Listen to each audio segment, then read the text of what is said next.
မင်္ဂလာပါ Series 4ကနေပြန်နေပြီးတော့ဂျိုဆိုလိုက်ပါတယ် Series 4 ပရိသတ်များတို့ဒီကနေ့မှာတင်ဆက်ပေးမယ့် series လေးကတော့ American Japan version GOT လို့ပြောလို့ရမယ် Shogun ဇာတ်လမ်းတွဲလေးပါပဲ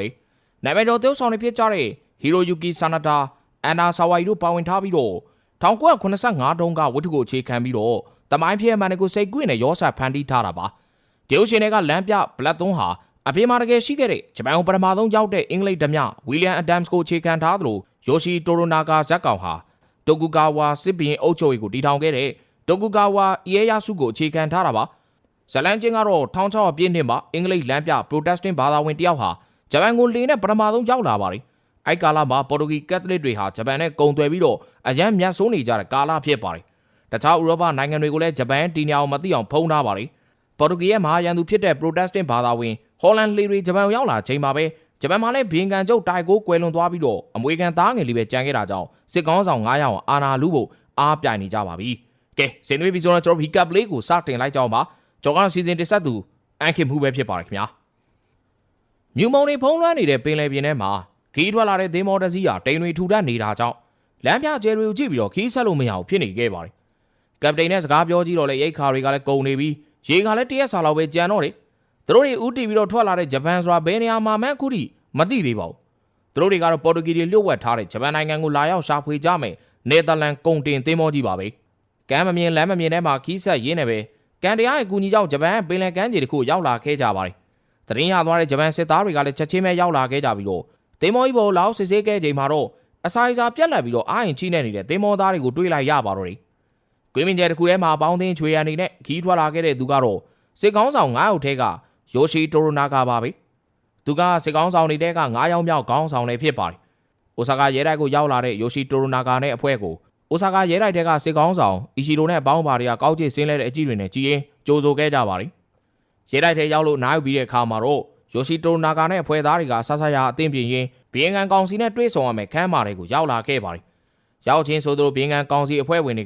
ယိုရှီတိုရိုနာဂါကိုဂိုင်ဒိုတီဆိုပြီးတဲ့နောက်ပိုင်းအင်အားစုစည်းမှုကိစ္စတွေနဲ့ပတ်သက်ပြီးအရင်ဆုံးဆွဆွဲပြောဆိုလိုက်ပါတော့တယ်။ယိုရှီတိုနာကတော့အခုလိုဆွဆွဲပြောဆိုနေတာကိုတိုင်ကိုတယောက်ရှိနေတယ်လို့မြင်မိတော့ကျုပ်တို့9အောင်လုံးစီးလုံးမှုမရှိသေးတော့တေတာပေါက်တီးသွားမှာပဲလို့မျက်နှာထားတင်းနေနေပဲအားလုံးရှိမှပြန်ပြောလိုက်ပါတယ်။ဒီကံကောင်စီဖွဲ့ဝင်စစ်ကောင်းဆောင်4ယောက်ကတစ်ဖက်သက်သဘောတူညီမှုရယူထားပြီးတော့လက်မှတ်ထိုးထားတဲ့အမိန့်စာတစ်စောင်ကိုထုတ်ပြလိုက်ပြီးတော့ယိုရှီတိုနာကိုရေးယူမယ်လို့ပြောနေတော့မှာပဲတစ်စပေါက်လို့ဆွဆွဲနေတဲ့ဒဏ်ကိုသီးမခံနိုင်တော့တဲ့တပည့်ကျော်တာရာယိုရှီကဓာတ်ကိုဆွဲထုတ်လိုက်ပြီးတပ်ပြလိုက်မလားလို့ပြောနေကြတာကြောင့်ယိုရှီတိုနာကပြန်ထိုင်နေဖို့မိန်ပေးလိုက်ပါတယ်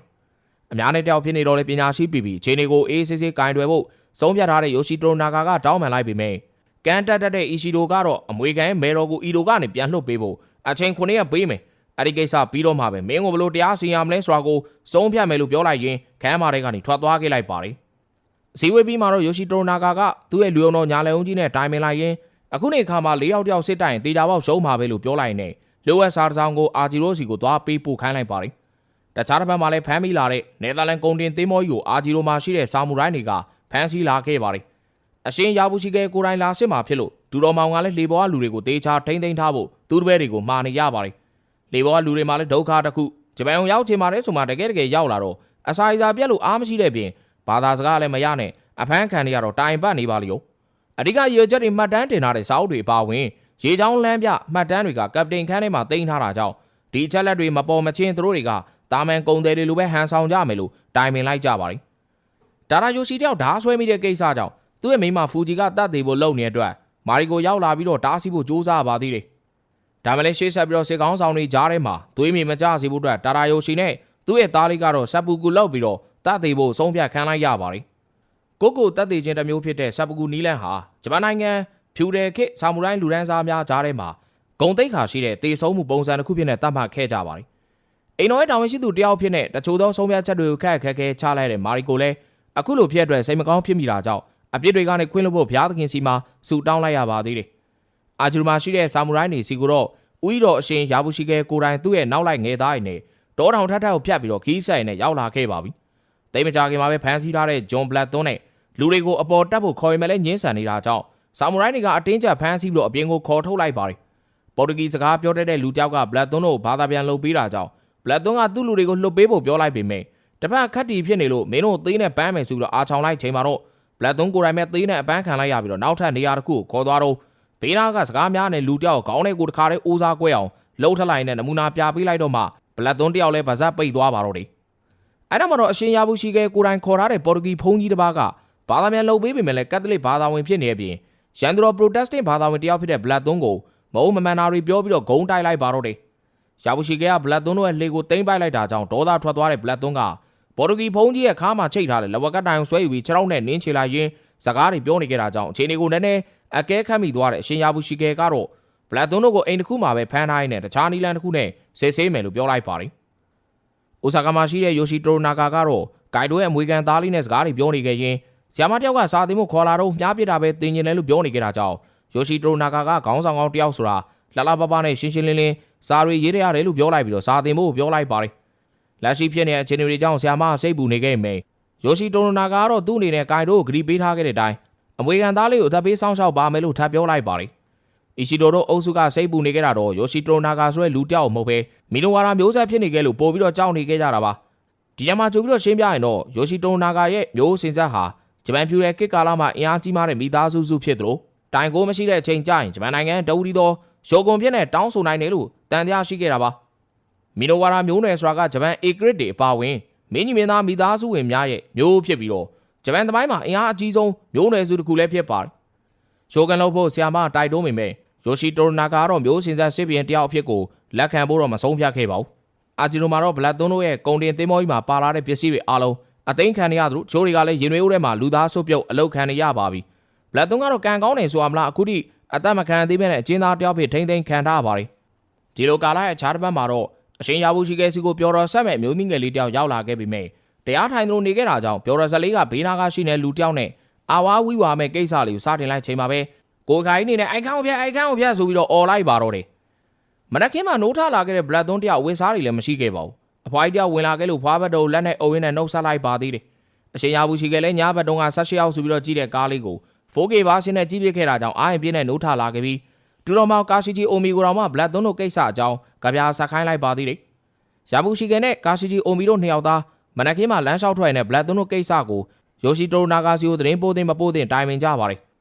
်ရဘူးရှိခဲ့ကတော့ယိုရှိတိုနာကာဟာလက်ရှိချိန်ထိအိုဆာကာရဲတိုက်ထဲမှာအဖမ်းခံရတဲ့ပုံစံဖြစ်နေလို့တုတ်တင်ခမ်းမဲ့အနေထားမျိုးလည်းဖြစ်နေကြအောင်တေကန်လေးလူတယောက်ကိုတော့သတင်းမပို့တော့ဘူးလို့ဆုံးဖြတ်လိုက်ပါတယ်တခြားရွယ်ချက်တစ်ခုကတော့စစ်ကောင်းဆောင်အီရှီတိုဟာအင်အားကြီးဆုံးလူတယောက်လုပ်ဖို့ဆိုရင်ပေါ်တူဂီကကက်သလစ်တွေနဲ့ပူးပေါင်းရမယ်အဲ့ချိန်ကျရင်လက်နက်တွေလည်းလိုအပ်လာမှာဖြစ်လို့ခုချိန်မှာဘလက်သွန်းတို့သင်းမောကြီးမှာပါလာတဲ့တနက်တွေကိုလက်ဦးမှုရယူပြီးယိုရှိတိုနာကာတေဆုံးခဲ့ရင်ဖြစ်လာမယ့်စစ်ပွဲမှာအသုံးချဖို့ရည်ရွယ်ထားလည်းဖြစ်ပါတယ်ဒီချိန်မှာပဲရွက်လီစီရောက်လာခဲ့ပြီးတော့ယိုရှိတိုနာကာရဲ့ညာလေယုံဟီရိုမက်ဆူရောက်လာခဲ့တာကြောင့်ရာဘူးရှိကဲတို့တူကြီးနှစ်ယောက်ဟာခီးဦးချိုပြိုးရင်းနဲ့သူတို့ရွာလေးကိုလာလေတဲ့အတွက်ဂုံမီချောင်းပြောလိုက်ပါတယ်ဟီရိုမက်ဆူကတော့ဘလက်သွန်းတို့သင်းမောမှာပါလာတဲ့အမြောက်အလက်20နဲ့တနက်အလက်9တို့ကိုယိုရှိတိုနာကာတွေနဲ့သိမ်းပိုက်လိုက်ပြီလို့ပြောလိုက်ပါတယ်အီရိုနယ်ကရာဘူးရှိကဲအပိုင်စားဖြစ်ပေမဲ့လည်းယိုရှိတိုနာကာဆိုတာကသူတို့အတွက်အင်အားကြီးလူတယောက်ဖြစ်တာကြောင့်သစ္စာရှိကြောင်းပြသသလိုဟီရိုမက်ဆူရဲ့စကားကိုလည်းလက်ခံလိုက်ပါတယ်အဲ့နောက်မှာတော့အမြောက်တွေလက်နက်တွေနဲ့အတူဘလက်သွန်းကိုလည်းအိုဆာကာစီကိုခေါ်သွားဖို့စီစဉ်ကြပါတော့တယ်ဘလက်သွန်းကသူ့လူတွေကိုမတွေ့ရရင်မသွားဘူးဆိုပြီးတော့ညင်းနေခဲ့လို့ပြဿနာတက်နေကြတော့ပေါ်တူဂီသားရိုဒီဂက်ကရောက်လာပြီးတော့ဘလက်သွန်းဟာပင်လယ်ရေကြောင်းလမ်းပြတယောက်ဖြစ်လို့တန်ဖိုးရှိလို့သူကပဲတောင်ယူလိုက်ပါမယ်လို့ပြောရင်းနဲ့အလိုက်တင်မယ်ကိုယိုဆာယိုမနာယူဝတ်တို့ဒိုဆေယမစမှုစာချင်းနဲ့တို့စာဆိုပြီးတော့ပြောခိုင်းလိုက်ရင်းနဲ့ပဲအသားလေးခေါ်ထုတ်သွားပါတော့တယ်ရိုဒီဂက်ကဟဲ့အောင်ဒီနေရာဂျပန်တော့မင်းတို့အချိန်မင်းတပ်ပြနိုင်တယ်စောက်သားရမ်းများနေခုလဲမင်းရန်ကန်ကောင်းလို့မသေးဘဲနဲ့အိုဆာကာမှာယိုရှိတိုနာကာနဲ့တွေ့ရအောင်မလို့ပြောရင်းနဲ့ဂျပန်နဲ့ပတ်သက်တဲ့အချက်လက်လေးတွေကိုရှင်းပြလိုက်ပါတယ်လေပေါ်မှာလည်းဘလက်သွန်းတယောက်ခုမှဂျပန်နဲ့အင်္ဂလိပ်စကားတတ်တဲ့လူတယောက်တွေ့တာမလို့သူသိကျင်တဲ့အတော်များများကိုမေးလိုက်ပါတယ်စကားတော်များများပြောကြပြီးတဲ့နောက်မှာတော့ဘလက်သွန်းကိုသဘောကျသွားရိုဒီဂက်ကယုံကြည်နေပဲတင်းမောပဲကင်မှုတောင်းဝင်ပေးလိုက်ပါတယ်တိမ်ကြခင်မှာပဲမုံတိုင်းကြီးကျယ်တိုက်ပြီးတော့တင်းမောကြီးကနစ်တော့မလို့ဖြစ်နေကြအောင်ဘလက်သွန်းလက်မှာခြိထားတဲ့ဂျိုးတွေကိုဖျက်ပေးလိုက်ပြီးတော့ဝိုင်းကူခိုင်းပါတော့တယ်ကန်ဆိုးခြင်းလေးတော့ရိုဒီဂက်တယောက်လေပေါ်ကနေပြုတ်ကျသွားတာမလို့ဘလက်သွန်းကပဲလေကိုထိမ့်ပြီးတော့ကန်းကန်နိုင်အောင်လုပ်နိုင်ခဲ့ပါတယ်အဲ့ဒါမှတော့အရှင်ရဘူးရှိခဲ့တို့နဲ့တူဘလက်သွန်းတို့ကရိုဒီဂက်ကိုကဲဖို့ထွက်လာခဲ့ပြီးတော့ကန်ဆတ်တနေရာမှာတောင်းတင်နေတဲ့ရိုဒီဂက်ကိုတွေးလိုက်ရပါတယ်ရေချောင်းလမ်းပြတယောက်ပဲကျန်တော့မလို့ရဘူးရှိခဲ့ကိုယ်တိုင်ပဲကဲဖို့ကြိုးနဲ့ဆင်းသွားခဲ့ပါတယ်အားလုံးတက်ညီလက်ညီစူးစမ်းအားထုတ်မှုပြီးမှတော့ရိုဒီဂက်ကိုလည်းကဲနိုင်ခဲ့ပါတယ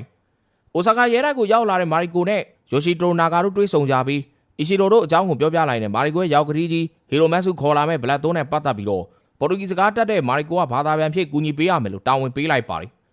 တကယ်တော့ယိုရှိတိုနာကာအနေနဲ့ဘလက်သွန်းဟာပရိုတက်စတန့်ဘာသာဝင်တယောက်ဆိုတာတီးထားပြီးဖြစ်သလို မာရီကိုကလည်းကက်သလစ်ဘာသာဝင်တယောက်ဖြစ်တာကြောင့်ရံဖက်ဖြစ်နေချိန်ဘာသာတရားကိုလေးစားမလားသူ့ကိုသစ္စာခံပြီးတော့အလုပ်ကိုလုံးနေတူအောင်လုပ်နိုင်မလားဆိုတာကိုလည်းစမ်းသပ်လိုက်တာလည်းဖြစ်ပါတယ်။ဂျမိုင်ကောင်းလိုက်ရိုဒရီဂက်နဲ့ဘလက်သွန်းတို့စကားပြောရင်းနဲ့ကပတိန်ခန်းတွေကတွေးလာတဲ့မှတ်တမ်းစာအုပ်ကိုထုတ်ပြလိုက်ရင်မင်းတို့တွေမီးရှိုးမဲ့ကက်သလစ်စကန်တွေလည်းပါတယ်မလားလို့ပြောလိုက်တာကြောင့်နှစ်ယောက်သားသဘောထားတွေတင်းမာနေတဲ့ဒုံဆွဲဓာတ်ဆွဲတွေဖြစ်ကုန်ပါလိမ့်။ဘလက်သွန်းသင်းမောပေါ်ပြန်တက်လာရင်နဲ့ဘဝင်းညုံကဲခတ်လိုက်တော့အိုဆာကာရဲတိုက်ကိုရောက်တော့မယ်ဆိုတာကိုသိသွားခဲ့ပါတယ်။ချိန်ကာလတစ်ခုရောက်လာပြီဆိုတော့လေတာရာယိုရှီနဲ့သူ့ရဲ့သားလေးဟာဖြူအောင်ဝစ်စုံဝစ်စင်နဲ့ဇပူကူလုပ်ဖို့ပြင်ဆင်နေခဲ့ကြပါပြီ။မာရီကိုနဲ့တာရာယိုရှီရဲ့အမျိုးသမီးဖူဂျီတို့ကတော့ထိုင်ကြည့်ယုံမှတပါ။ဂျာဒမန်မှာလည်းယိုရှီတိုနာဂါဟာသူ့ရဲ့လျှို့ဝှက်လူယုံတယောက်နဲ့အပြန်အလှန်ခိုးငတ်တွေတုံးပြီးတော့တရင်တွေတိုးတိတ်တိတ်ဖလှယ်နေခဲ့ကြပါပြီ။အိုဆာကာရဲတိုက်ထဲကိုရောက်လာခဲ့တဲ့ဘလက်သွန်းတယောက်ယိုရှီတိုနာဂါကိုဥညွှတ်လိုက်တဲ့အချိန်မှာပဲကျွန်တော်တို့တစ်ဆက်ပေးနေတဲ့ Shogun Chapter 1အန်ဂျင်ကလည်းပြီးဆုံးလို့သွားခဲ့ပါတယ်။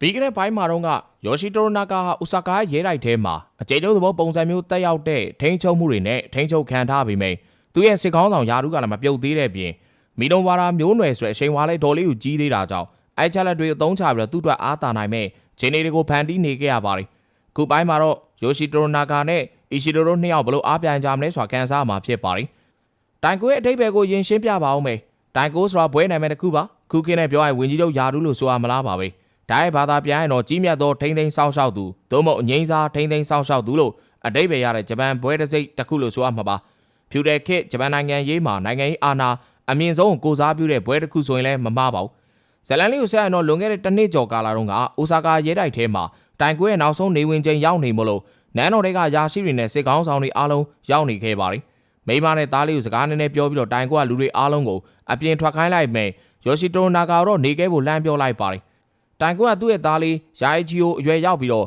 ့တိုင်းပြည်ဒီနန်းကိုဆက်ခဲ့နိုင်ချိန်ထိတဝူရီသောထိန်းသိမ်းစောင့်ရှောက်သူဖြစ်နေကမ်းလှမ်းလိုက်ပေမဲ့လည်းဒီလိုမျိုးသာလက်ခံခဲ့မယ်ဆိုရင်ယိုရှီတိုနာဂါကိုကြီးမြတဲ့လူတွေအားလုံးပေါင်းပြီးတော့သူ့အတွက်မာယန်တော်ဖြစ်လာဖို့အခွင့်ပေးလိုက်လို့ဖြစ်သွားမှာမို့လက်မခံဘူးလို့ညင်းလိုက်တဲ့အချိန်မှာတိုင်ကိုကလည်းသဘောကျသွားခဲ့ပြီးတော့သူစီစဉ်ထားတဲ့အတိုင်းစစ်ကောင်းဆောင်9ဦးပါဝင်တဲ့ဘီယန်ကန်ကောင်စီဖွဲ့ဖို့လက်မှတ်ထိုးထားတဲ့အမိန့်ပြန်တန်းစာကိုပေးလိုက်ပါတယ်။ဒီချိန်မှာတော့ဘလက်သွန်းတယောက်ဖမ်းခံထားတဲ့နေရာကနေနန်းတော်ခမ်းမတစ်ခုတည်းကိုခေါ်ခံလိုက်ရပါတယ်။ဂျာတပတ်မှာလည်းရိုဒီကိုတို့ကဖာသာရီနဲ့ထမိတ်တူဆိုင်နဲ့ဘလက်သွန်းတို့ရဲ့လမ်းပြမှတ်စုစာအုပ်ထဲကအချက်လက်တွေကိုကျင်းနဲ့နယ်သာလန်သားတွေကိုကြောက်တုံးဖို့စီစဉ်နေခဲ့ကြပါတယ်။ဒီလိုစီစဉ်ရတဲ့အကြောင်းရင်းတစ်ခုကဘလက်သွန်းတို့ဟာပေါ်တူဂီတွေရဲ့လျှို့ဝှက်ချက်တစ်ခုဖြစ်တဲ့မက်ကာအိုကိစ္စကိုသိနေရကြောင်းပါပဲ။စားသောက်ဝယ်ပြီးမှဘလက်သွန်းစစ်ဆေးမဲ့ကိစ္စမှာစကားပြန်လုပ်ဖို့မာတင်အဗီဒိုလည်းရောက်လာခဲ့ပြီးတော့ယိုရှီတိုနာဂါကိုအယိုသေးပေးနဲ့နှုတ်ဆက်လိုက်ပါတယ်။မာတင်ကဂျပန်ကိုစောဆုံးရောက်တဲ့သူတွေထဲကတယောက်ဖြစ်လို့ပေါ်တူဂီဘာသာစကားနဲ့အင်္ဂလိပ်စာကိုသင်ပေးခဲ့တဲ့မာရီကိုရဲ့ဆရာတယောက်လည်းဖြစ်ပါတယ်။အဲ့နောက်မှာတော့တယောက်ကပြောလိုက်တယောက်ကဘာသာပြန်လိုက်နဲ့